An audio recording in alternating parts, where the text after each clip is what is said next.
What is going on today? So, in today's video, I got to talk with Zein. Zein. You know, he's a guy that grew up in my neighborhood. We have known each other our whole lives, and in the last couple of years, we've really kind of connected a lot more because we've realized that we have a lot more in common in terms of mindset and just really what we want out of life. And another thing that we kind of bonded with is, you know, just wanting to start up different side hustles, and also just an interest of, you know, kind of building things or working with our hands and kind of, you know, providing services to people. But the one thing that I really enjoyed about talking to Muhammad about was the struggles of, you know, working in a 9-to-5 and trying to have like kind of a company that you're starting on the side, and how that impacts your mental health as well. We got to speak a lot about him being an EA and working with children that, you know, do struggle with learning disabilities or have some special needs in terms of their education. It was really interesting to get some insights on, you know, how he enjoys doing that as well. I'm thankful for this conversation because it gave me a new perspective on, you know, getting a 9-to-5 that you enjoy a lot, and also creating a side hustle that is part of your passion, so that if you're going to be working a lot of hours, then at least you're doing something that you love all the time. So I hope you guys enjoy this conversation just as much as I did. Thank you so much. And one more thing. If you guys are liking these interviews that I'm doing and you want to see more content like this, be sure to subscribe and hit the notification bell so that you can get notified when I release these interviews every single week. If not, just watch this video and enjoy. All right, bang. There we go. We're recording. What's going on? I'm with Zein. Say what's up. What's up? Hey guys. So hey Mark. So Mo is, you know, a guy that I can relate to quite a lot because he's working his full-time job. He's got his side hustle going as well on the side. But we're going to talk about that in just a little bit. You can find him on Instagram at 604_decor, DECOR. He makes a lot of, you know, refurbished furniture, but I'll let him get into it. Give yourself a little introduction, and I just kind of told people where they can find you on Instagram. Beauty, thanks a bunch. Well, basically what I do is I take reclaimed wood, or I break down old furniture and I make new things, either furniture or decor. I try to limit the carbon footprint to prevent the need for virgin trees. So use what we have, make new things from it. Beautiful, man. And so that's kind of like what you're doing on the side. You're obviously making a bit of money off that as well. You're loving it. But what do you do like full time during the day? Well, full time, I'm actually an education assistant. So what that entails is I teach kids with autism and other special needs. So I work in the school district. That's my Monday to Friday 9-to-5 kind of deal. Everything else is on the side. I feel you, man. I do something pretty similar. I work a day job. YouTube doesn't pay all the bills, so I definitely got to work as well, man. So which one would you say is kind of like more like mentally taxing for you, starting your own business or working? Because, you know, being an EA is not like the easiest job ever, right? So you'd be surprised that working with the kids is the easiest part of the job. The hardest part is dealing with your coworkers. Really? Yeah. I'm not going to go into too much detail because I don't want to put anybody down. But you'd be surprised that the type of things that we teach kids on the playground are things that we have to learn ourselves to apply in real life, in our adult lives. Yeah. Yeah. I feel like kids sometimes, you know, it's not that they absorb information easier, but they are just kind of accepting and open-minded a lot for the most part, I feel like. Yeah, I feel like a lot of younger kids respect authority more. Not to say that we don't respect authority, but we're more willing to challenge our higher ups, but we just do what we want. Mm. When you're a kid, you can't always do what you want. Yeah. Right. I don't know how much more to go into that one. But I'm sure a lot of people can relate to that though. Yeah, I feel like a lot of people would probably feel the exact same way about the coworkers that they work with. So with 604 Decor, like when exactly did you start doing that? Now I think about it, 2017 was when I really started. I tried to build myself a portfolio. Funny, I didn't really start building furniture. Can I go off a little tangent here? Yeah, absolutely, dude. Say whatever you like. This is your video, man. All right, man. So basically, what I started, I wanted to refinish furniture.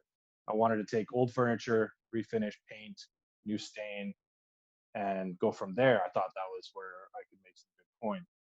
Um, but very quickly, people started asking me to make things for them, and I just wanted to make things for fun. But people had already started asking me, so I jumped on board with that, and I started to love it. And I looked at refinishing furniture as more of a pain than and less rewarding than actually making something with my bare hands from scratch. Hmm. Not to shoot it down, because there's some people that do and they do an amazing job. Um, for me, I have found more love in building things. Hmm. That's Yeah, just kind of making your own project, right? Yeah. So that was 3 years ago, and then for the first 6 months, almost a year, I was kind of building a portfolio, Hmm. making a name for myself, and a lot of it was just word of mouth, right? And Instagram has been my number one outlet. So big thank you to my followers. That's sick, man. So like how did you kind of get into like even just doing the refinishing with furniture? Because I feel like, we've kind of grown up in the same neighborhood. We've always known each other. Like I never really knew that you were into like woodworking until just like a couple years ago. So how did you get into like refinishing furniture in the first place? Fair point. And honestly, funny story, I never took woodworking in high school. Um, I think this was about maybe 4 or 5 years ago. I had a headboard in my room and it looked terrible. And I was like, I'm going to paint this. I'm going to make it look good. And I started, and I thought, hey, I can make money doing this. Hmm. Um, and then I had to move.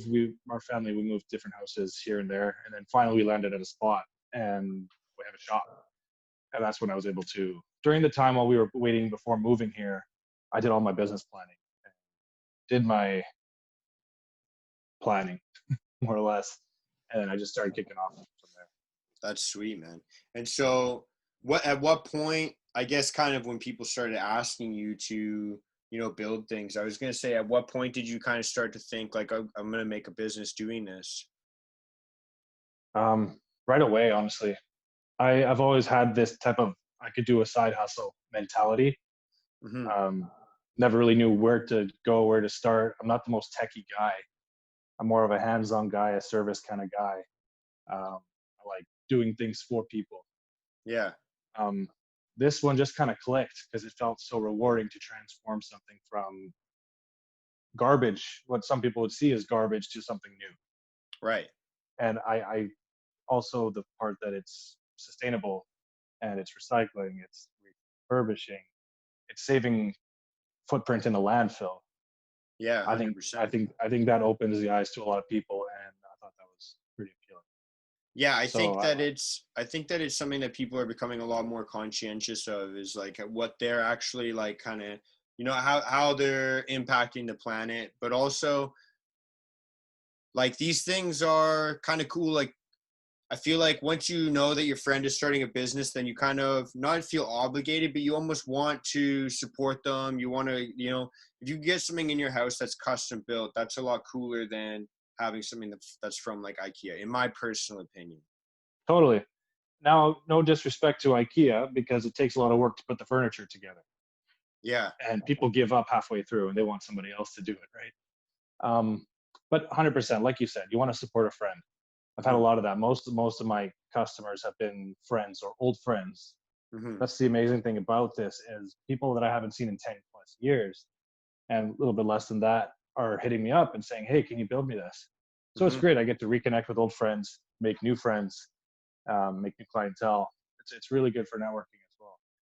Yeah, that's sick. And I feel like, yeah, I was going to say, it's kind of a great way to kind of reconnect with people. I feel like once you see someone kind of, I don't know if you felt this, but once you see someone kind of like step outside of their comfort zone or start to do a project in the open, like once they kind of make that commitment, you're kind of like, for me, it kind of piques interest. It's like, oh, what do they have going on there? Like, Mhm. that's pretty sick. I see when people take a step out and start to do something, like it is a cool way to reconnect with someone, because you see them put energy out and you're like, hey man, I kind of want to, you know, either watch this or be involved. Like it's something that, yeah, having a story like that where you just come out and start a company is pretty sweet, man. I'm happy No for doubt. And what I'm really grateful for, and we should be grateful for, is that those people are our foundation, you. Hmm. right? The people that do know us, even though we haven't seen them in 5 plus to 10 years, they still know who we are and they're still willing to be supportive of us, right? Without them, they wouldn't have given us that head start, Yeah, 100%, man. right? So what kind of, like, what was the first like big challenge that you faced when you were starting up your own like little side hustle? Like what was something that you struggled with? Probably the limitation of tools. Yeah. Um, I only had so much money invested into it, but I didn't have all of it invested in tools. So I Hmm. really had to make do with what I had. And I feel the tools thing, like you'll never be satisfied with how many tools you have. You always want something new, or you want the next best thing, or Yeah. you think you don't have enough. So you got to make do with what you have. That's what I found my biggest thing. It was a challenge, but it allowed me to do the best that I could with what I had. Hmm. Yeah, I'd Yeah, say and I that. feel like that could be a huge thing.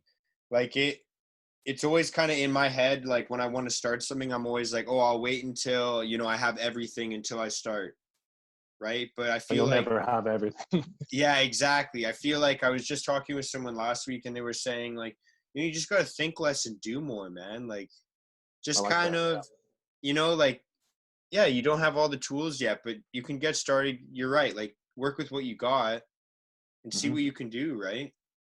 Yeah.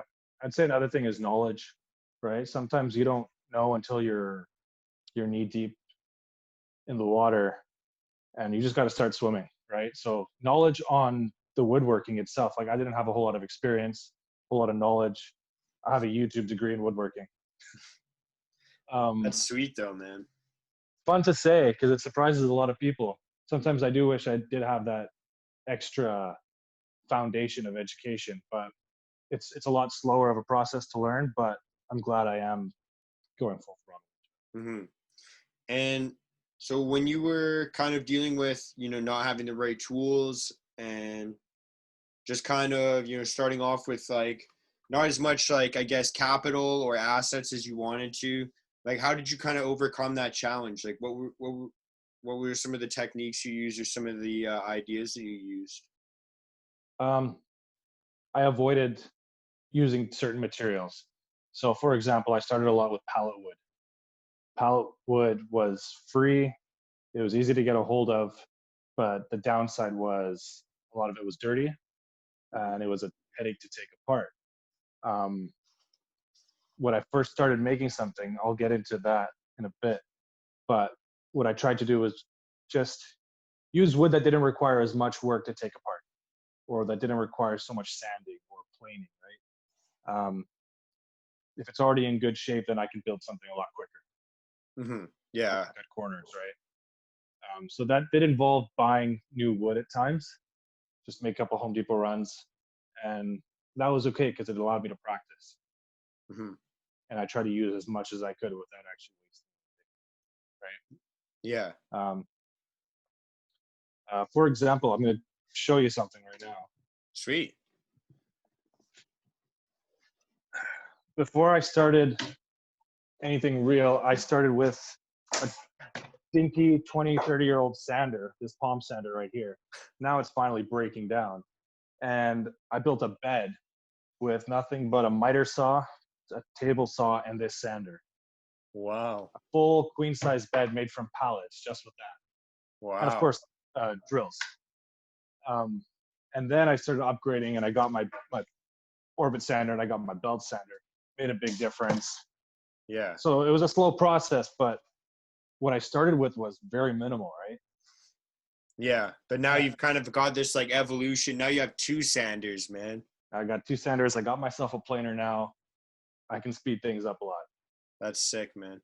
And Yeah. so like where, like what takes up, I guess, like a lot of like your headspace, like when you're at work, when you're an EA and you're at the school, like are you present all the time there? Are you thinking about projects you have to build? Like what's kind of like, how does that go out? Um, it's a mix of everything. Hope my coworkers don't hear this, but yeah, most of the time I am thinking about what I'm going to do in the shop. I think they know that, to be honest with you. Yeah, I do get stressed because it is a time management thing, right? Hmm. It's I'm at work when I could be doing other things. I could be completing this order, or this order I haven't been able to start yet because ABC 1, 2, 3. Hmm. Yeah, definitely, it's pressing. It's the time for sure. Yeah. So like, because the last time we kind of hung out and we were just chatting about that, you were talking about, time management being like one of your biggest struggles right now. No And doubt. so like what is it, just like time getting in the shop? Is it like because it takes so much time to prep and clean after? Like what would you say is like the most time consuming thing, or is it mainly like the paperwork and administration stuff? Paperwork and administration is something I usually touch last, which is Mhm. probably not a good thing, right? Um, I should be on top of that before I even walk into the shop. Dude, everyone's got their strengths, man. And strengths and stretches, no doubt. I think it's just taking on more than I can handle, and then not knowing how to balance it all. Hmm. Right? I'm more of a yes man, where I want to please everybody. I want to say yes to everything Yeah. at the same time. Yeah. Well, and it's So like it feels good, right? When you do a lot of things for people, like obviously it feels good, right? So I don't blame you. it's really rewarding, no doubt. And then most of my customers, I want to say almost all of them, have been very patient and understanding. When Hmm. I explain my situation, most of them are very patient. Um, so I don't think it's my clients or customers that are what press me for time. It's more myself. It's Hmm. more the battle that I have within. Yeah. Yeah. Yeah, Setting like your own kind of, time constraints or deadlines, that kind of stuff. no doubt. That's sweet, man. And so how do you kind of cope with that? Like, cause if you're working a full time Monday to Friday and then you're doing your side hustle as well, you also have Mhm. to see your friends and family. Like, how do you kind of cope with, thinking about your next move all the time? Want to try and ask that question again? I didn't. Like I guess like how do you not go insane, man? Like trying to like kind of like That sounds better. yeah, like how do you stay calm and stay kind of present if you're like always kind of scheduling your next thing? Um, Exercise is a big thing, to be honest with you. If I didn't have a gym, there was a time during lockdown I did not have a gym, and I had to try and do what I could, and that involved working more, and that was more stressful. Um, but when I am pressed, what does help me cope is working with a kid. Yeah. A kid doesn't have a bit of stress compared to what we have. When you're able to let go like a kid does, um, that load gets off your shoulders for sure. Now that's not something everybody can do. You don't want to be that creepy guy hanging out with kids. It's my job. um, but I'd say exercise has been a big thing. Having my gym open up again has helped a lot. Nice, man. Which gym are you going to? Sports Central in Richmond, they are That's open and they are sweet, taking dude. new members. Yeah, They're open 24 hours. dude, they are, yeah, I actually just got a 3 month pass there as well. I'll be honest, man. Did you? Yeah, yeah. Sweet. So I'll see you there. Yeah, I've been going there a couple times a week, man, just to, like you said, man, just kind of unwind. And anytime I have like an hour and a half window, I'm like, I'm just gonna go quick, zip in. I was Yeah. like you, man, going a little bit nuts during quarantine. I was doing a lot more cardio than I wanted to, and well, it was nice. It was nice to change things up, man. I can't really say that I hated it because it was pretty fun, man. Mhm. When you were starting off, like, did you have any like fears or anxieties, like anything that was kind of like maybe holding you back or something that you were fearful of? I'd say back to the paperwork. It's still kind of an anxiety. I'd say is like not having much education in terms of business. accounting, bookkeeping. I have to kind of learn everything on my own. Mm-hmm. And you can only learn so much from YouTube when it comes to that. You kind of need a lot of experience or somebody to kind of hold your hand, right? Or go to school for it. Mm-hmm. I'd say that was one of my biggest stretches when starting was how do I manage all Mm-hmm. this? And I'm still learning, right? Mm-hmm. And so, what, like, how did you have to talk yourself over, like, what, let's just start this anyways? Like, or were you just kind of gung ho anyways from the get go? Totally. It's a lot easier to chop a piece of wood than to do your taxes, right? So I start with the project and then deal with the rest later, which is probably not a good strategy. But now recently, I have notebooks. I have multiple notebooks. I have drawing pads. I'm always sketching something out. And if I can keep each project on a page, that's great because then I can always refer back to it. Mm-hmm. Mm-hmm. That does ease the stress rather than keeping it in my head. It's on paper. Yeah. And Easy to so, forget things. yeah. And so when did you start, like, kind of like writing everything down and like start journaling and well, not journaling, but, keeping like a notebook, keeping like more of like an itemized, like, way to organize your thoughts? Well, I'd say right before I started the woodworking, I was already taking notes and studying how to do things. Probably about the 6 month mark was when I started knowing that I had to start budgeting things. Yeah. I had to know what's coming in, what's going out. And that's when I really kind of got a little bit more organized with my notes. And I have my highs and lows. Some months are better at managing better, some aren't. Yeah, yeah, no, I'm the exact same with my stuff. Like sometimes I'm just so spot on and so diligent with it, and then other times I'm like, dude, I have to catch up. I've got 3 weeks, 4 weeks of paperwork just sitting here. Like it's time to buckle down, man. Yeah. It gets Sometimes you just got to frustrating. dedicate a few hours, just sit, no distractions, phone off. Yeah, I find weekend mornings to be that time, man. Yeah. I That's for don't know sure. why. For me, like, Everyone's still asleep. yeah, it's like for me, it's like a weekend, like a Saturday or Sunday morning is like the perfect time for that, man. So if you, this is like kind of like a random question, but I'm kind of similar, it sounds like, but how come you don't keep it on a computer or keep it on your phone? Like how come you would choose to write it down pen and paper? One, my computer broke, and I just haven't gotten around to buying another one.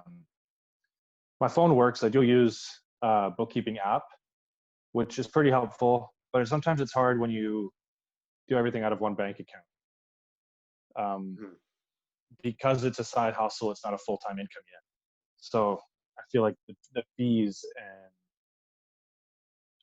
interest and everything that comes with a business account doesn't really justify what I'm taking in yet. Mhm. So having things on paper, I'm not going to lose it. If it's on my phone, there's a chance of me just forgetting to open the app or um, even going into that folder or that notepad.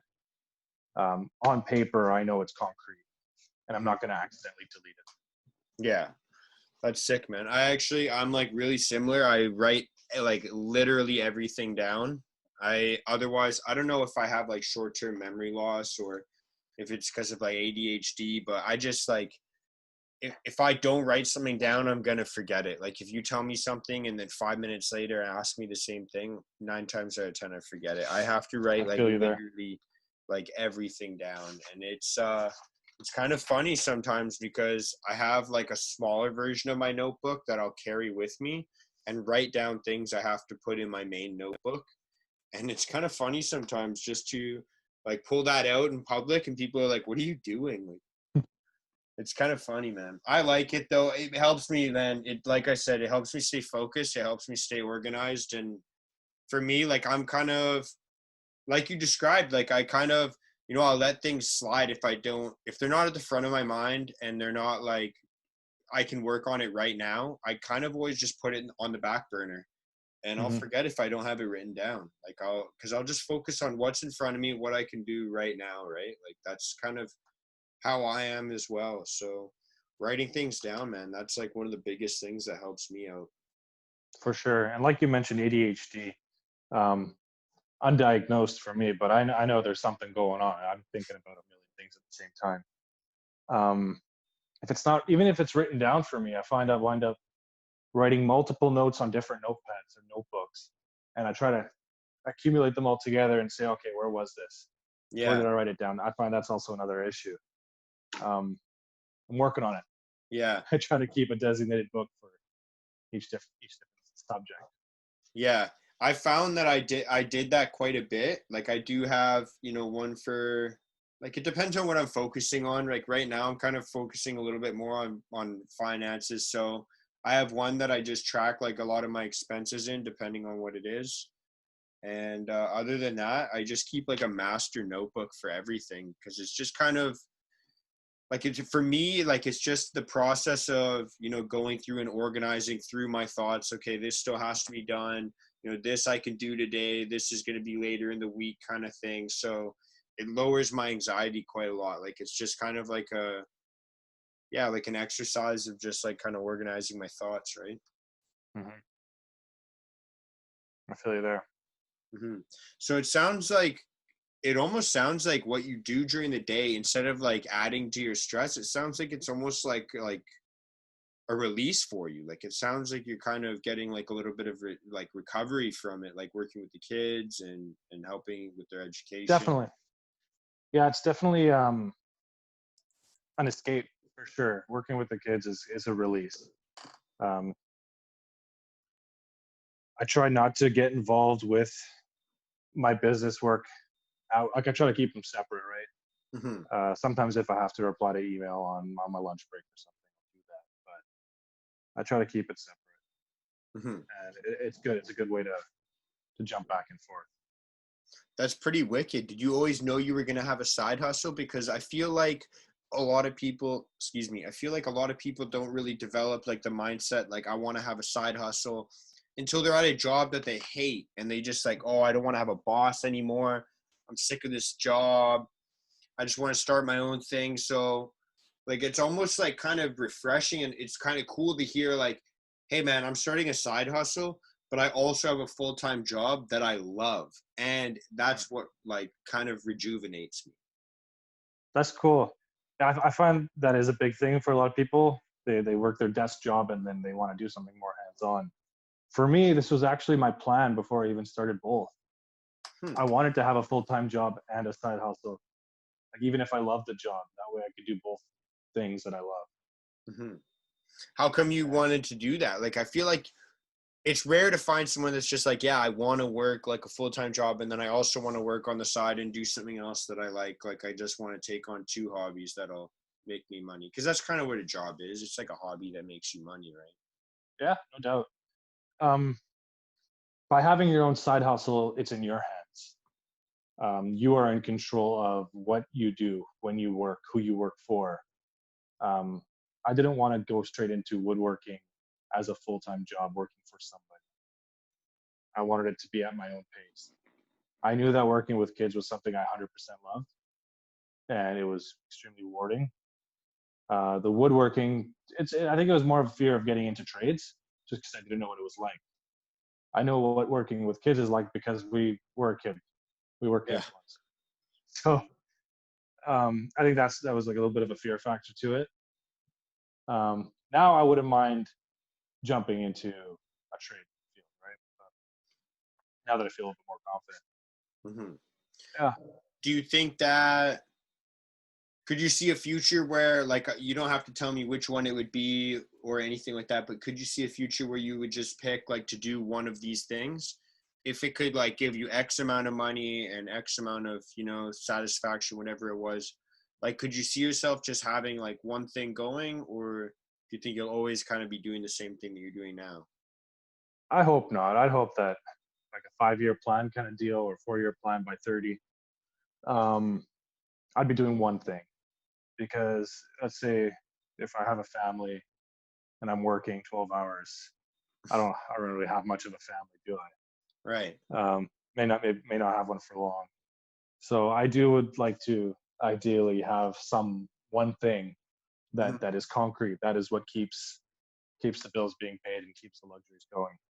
Um, And I know me, I'm a hands-on guy. I'm always doing something. But if I were to do something else, it would be another side hustle, probably, but not as intense as the one I'm doing right Hmm. Yeah, because it's definitely a man, I don't really know how to explain it, but it's definitely is it labor of love? Is that what it is? Is that what the saying is? It's definitely like one of those things where, it's a job that takes a lot of time, it takes a lot of effort, but you get a lot more than just money for it. That's basically what I'm trying to say. Like now. it's Yeah, something that it's like it rewards you. Like there's a feeling you get when you build something, man. for sure. And I get that with working with kids as well. That's why it's kind of hard to choose between the two. Um, Ideally, like where my heart would go is to teach people woodworking. So I get to be a Yeah. teacher and a woodworker at the same time, Yeah, that'd be right? sweet. That's, I'd say, long term would be an awesome place.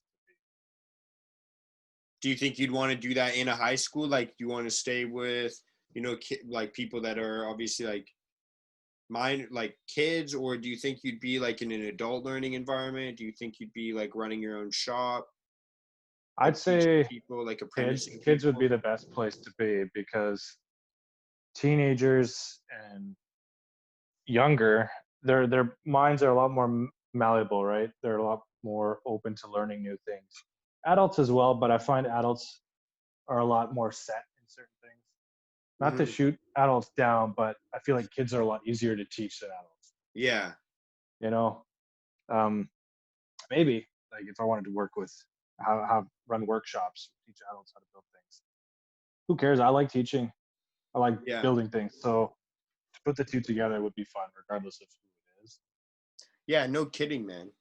And so, besides like kind of the obvious of, getting to make people feel comfortable, make people feel happy in a learning environment, like what are the rewards that you get kind of from being an EA at a school? Well, like I mentioned, the kind of kids that I work with, a lot of them do have autism. So a few of them don't talk, right? So when I started that job, I wanted to be the voice for kids that don't have a voice. You know what I Mhm. mean? So there's a lot of stereotypes and stigmas around people with special needs, people that have autism, and people have a lot of judgments around that. And at the end of the day, they're just people like you and me that they just can't live the life that you and I live. So ultimately, my goal was to be the voice for them. Nice, man. And so, how's that kind of been? How's like your experience been? Because that's kind of like how you were feeling when you were going into it. Like, how's the experience been so far? Have you been able to be that voice? Did you kind of I'd like, say so. yeah? Did you think that you kind of exceeded what you thought? Yeah. I worked with the same. I've been working with the same kid for over 3 years now, or almost 3 years. Sorry. And and the difference that has been made with him, not just for myself, but like the whole team that works with him, right? Hmm. He went from a kid who couldn't say a single word when I first met him to now knowing more than 50 words, Wow, and he can speak for himself now when he needs to. So that's so I'd say sick. that's a huge accomplishment, right? Yeah, Like yeah. you see it. Like it takes time, but the reward is there Hmm. And for so, sure. what kind of like what's kind of I mean, you can't like I don't really want you going into sharing other people's stories and stuff like that, but like what's kind of one thing that I guess really shocked you about like what some kids struggle with, because it's crazy when you see like someone that has any adversity that they have to face, and you see them out in public, and maybe you see them trying to cross the street or eat at a restaurant and they're struggling. You see it there, right? But there's so many things that happen behind the scenes, I feel like, that nobody really sees. Like, was there anything that kind of shocked you that these kids struggle with or someone has to deal with? I'd say it's the anxieties. At the end of the day, I'd say everybody has anxiety. You can't say that one person does not have a single bit of anxiety in them. Everybody has something that's inside that they can't let out. So for these kids who can't speak, they can't express their frustrations. So that was a surprising thing to see that a kid who could talk still had similar anxieties that a kid who couldn't talk. And I'd say that gave me a lot more sympathy or even empathy, right? To know that they're just like you and me. Hmm. Yeah, 100%, man. So, like, what are some of the ways, like, because, we always hear about, like, your stereotypical ways that people kind of, tell you if you're having an anxiety attack, sit down, breathe, that kind of stuff. Is the procedure any different when you're trying to calm someone else down that's kind of a little bit anxious, or? Not at all. It's actually kind of funny that when I see a kid having a breakdown, whether he has special needs or not, any kid who's having a panic attack or a moment where they just cannot handle their emotions, sitting down and breathing really is the best thing to do. And Mhm. when I'm the one that's initiating that breathing, it calms me down in turn as well, right? Yeah.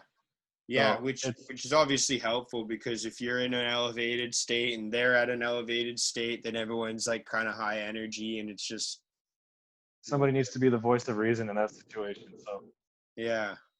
usually it's the adult. Yeah, no kidding. Most of the time, but sometimes you never know, man. Adults can be just as crazy. We're nuts, That's man. true. What so with that, like, have you had any like stories that you'd say, or times that you had when you were in EA? Like, did you have anything that changed your life so far? I'd say it helped my confidence for having kids because I am in an education system now. I get to see the other side of the fence or the other side behind the closed doors, right? You Mm-hmm. know, when we're students, we always wonder, what are these teachers talking about? What kind of lives do they have? How do they do what they do? Now They're I not see it. robots? You know, sometimes I think some of them are, but the robots are probably usually the ones that do the best job. Yeah, no kidding. They just turn Um, off and they sit in the That's why no one's allowed in the teacher's lounge, man. That's where they all no, plug because in. that's where they recharge. We plug That's in where our batteries and that's where they all plug in, man. yeah, that's definitely the cool thing for so to learn how kids learn, to learn the developmental mind of a child. Has really helped me for, let's say, if and when I have kids, I'll know, I'll have a good idea of what to Hmm. So you feel a lot more confident that way. Has it do. Yeah. has it helped you build confidence in any other way at all? um, Conflict resolution for sure, Yeah. and professionalism. Working in an industry like that, you really have to watch what you say and how you behave. Coming from my first job was cooking, and I was a cook for almost 5 years. Um, the Big environment is difference. totally Big different. difference. The type of language you use is a lot more different from working with kids or just Yeah. even working in a professional environment. So I'd Yeah. say that's a big thing. Yeah. You guys probably had a no cussing rule in the kitchen. You guys probably never listen to music too loud in the kitchen, right? In the kitchen, I don't know. No, I'm just joking, man. I know Yeah, I work in a restaurant as well, man. I know exactly how that all goes down, man. yeah, it's a gong show. It's fun So though, that's dude. oh, it's fun, no doubt. It's a roller coaster in there It's pretty for sweet, sure. man. But yeah, So with conflict resolution, did you learn that mainly from the kids or with your coworkers that are annoying? both. Honestly, I find it easier to. Now, this kind of contradicts what I said earlier, but I find it easier to resolve conflicts between adults than with kids. Mm, Because when I see kids fighting, I typically want to say, "We'll knock them out," yeah. but I gotta hold that in. So I usually just gotta separate the kids, um, just tell them to go on the other side of the building or something, Yeah. right? And or I just let the higher ups deal with it. Mm-hmm. Let the class teacher deal with it. Let the principal deal with it. For Yeah. me, I just, or if it wasn't a big deal, I just let it slide. Be like, hey, are you guys still upset? No? Yes? Then like either solve it now, say what you need to say, and part ways, or continue Yeah. playing. Yeah, I feel like I don't know if I'm gonna be like the best person to give advice in regards to children at all, but I feel like with children, it's important to, have them kind of understand where boundaries are and where their limitations are, in terms of like social cues. Like I think it's important for them to kind of, not fight, but yeah, I think it's important to learn like conflict resolution at a pretty young age. I feel like Hmm. because to one thing, the only thing I could think of when you said it's easier to resolve conflicts with adults is I feel like once you become an adult, a lot of people, I wouldn't say all people, but a lot of people can start to understand the idea of, okay, like even if I don't agree with this person, we still both need to, kind of go on with our day. Like we still have lives, we still have We to still have go a out. job to do. We're Yeah, still at work, right? yeah, yeah. And Whereas like I don't children, want to take it home. yeah, children get blinded by their emotions, right? They're like, no, I'm Mhm. mad right now, right? So they're Yeah, dealing with it then and there. Like it's like, no, but I'm mad now. So exactly. Those I've heard those words exactly. yeah. So I feel like that's So probably the only reason why, man, that like because yeah, I feel like adults are like, yeah, we both need to, kind of there's a sense of, like we all need to kind of go about our day. We all need to live. We all need to do our thing and be happy. Like you just mhm, kind of go on with your day, I feel like as an adult. I don't know. I do whenever I that's true. There's no doubt people that hold grudges and they'll keep holding on to whatever anger is built inside them, but that becomes a them problem, yeah. right? If that's a you problem, that's something you need to deal with. Don't Hmm. bring it on anybody else, Yeah. right? But Yeah. the conflict in the moment, as long as you can resolve that or just dissolve it, then that's what matters in the moment. Yeah. So here's like the random question as well. Like Mhm. since schools just open, like we just went through this whole lockdown quarantine, like what do schools look like right now? Are you seeing like a lot of kids? Is it a ghost town? Is Oh, it's like prison, man. I don't know if you've ever been to prison before, but no, you never. walk in, you got to get your tongue scanned, you got to get your temperature taken. I'm joking. What? Oh, I Um, was like, really? Because I no, went no, to it's the all gym. good. They scanned my wrist and they scanned my It, head at the gym. yeah, the Checked my gym, that's fair. temperature. Yeah, temperature check. That's kind of why I ran with that. The school is fine. You sign in. Every parent will sign in their kid, and there's a declaration. Do you have any symptoms Yeah. related to COVID? Have you been in contact? Stuff like that. And if you say no to everything, then you come into the building. It's a lot more relaxed now than when it first was new, right? Yeah. Um, but there's about a quarter of the kids, opposed to, I think we have around 350 kids now. There's just like less than 100 kids in school, Wow. Does and that they're only make it? there 2 days a week. Does that make it easier or more difficult? Neither. It's a lot more boring, to be honest with you, Yeah. because you try to find things to kill the time. Like the kids are bored and you're bored. You only have so many activities to do. Yeah. We've been blessed with the weather this week, so there's been a lot of outside play. No contact sports, so some soccer, um, pool noodle tag, stuff like that. That's sweet. Everybody has their own basketball. Like it's nice, but it's really strange at the same time. Yeah, I guess quarter of the kids, everyone could have their own basketball, man. Exactly. That's Yeah. sweet. That's sweet, man. What like do you think that the kids are reacting negatively? Do you think that they're reacting positively? Do like are kids kind of the same as adults? How it's like very like polarizing?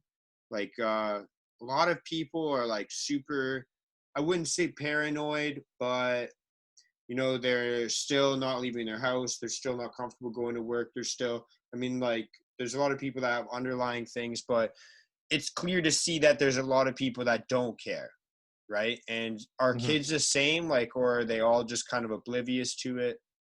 Well, the reason why there's only a quarter of the kids is because those are the ones that don't care as much, A, or B, their parents are essential workers, Right. right? So they need the childcare. Hmm. School is free daycare in a sense. Think about it. Yeah. So there are parents that needed to get back to work and they needed their kids to be somewhere. But you get some other parents that just say, my son wants to, or my daughter wants to go to school and see their friends, Yeah. Socialize. regardless of what's going on. But you still got three-quarters of the school or of kids that are at home. Right. And Yeah. even teachers, there's some teachers that aren't at school for their needed reasons. Right. Yeah. Well, a lot of them are teaching on like the same way that we're communicating right now through Zoom, right? That's right. A lot of Zoom classes on the daily. Have you participated in any of the Zoom classes? I have all our staff meetings now are on Zoom, which is interesting. It's great. I can avoid it. I just like turn off the video and audio and I do my thing, but I'm listening. That's funny, man. That's too So funny. I really hope my coworkers don't watch this, but yeah, Well, I don't know if they follow me, so then it's all good. So, if they don't follow either of us, we're good to go.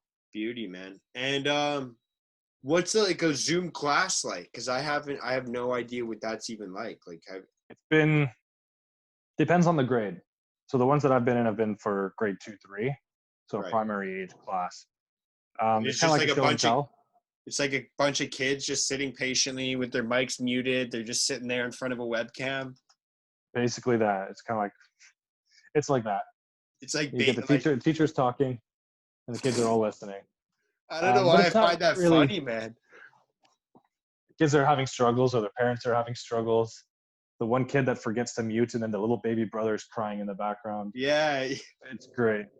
dude, I can just imagine that. And like how funny it would be just to see a bunch of like little like 6-year-old kids on like a bunch of webcams with headsets and they're all like muted like it's a little professional like conference call. Business meeting, yeah. That's too funny, man. It's kind of crazy though how these kids know how to use iPads more than me though. Yeah. You're like, put your mic on mute. They're like, oh, I'm already listening to what you said in 5 minutes. And you're like, how? What? Like I can't even find the mute button. Yeah. Kids are crazy, man. It's so funny how even I wouldn't say like I'm ignorant to a lot of things in terms of technology, but there is so many things that, you know, I'm like, whoa, how'd you figure out how to do that? And people are like, oh yeah, it's simple. You just do this.